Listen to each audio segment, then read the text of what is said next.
Our Hiligaynon word for the day is sdak. Sdak.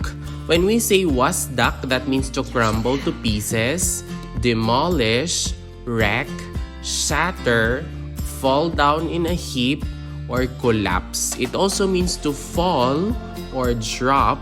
Sdak. Let us have the following sample sentences using the Hiligaynon word sdak. Ginwasdak sang linog ang amon balay. Our house was shattered, ruined, or destroyed by the earthquake. Ginwasdak sang linog ang amon balay. Hinapit sang kilat ang iya sululatan kag nawasdak ang iya kulot.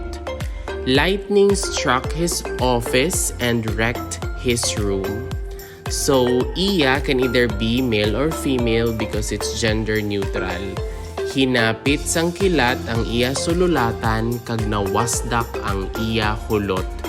And that is all about our Hiligaynon word for the day, sdak. If you learned something new from this video, please don't forget to click like, leave a comment, and subscribe.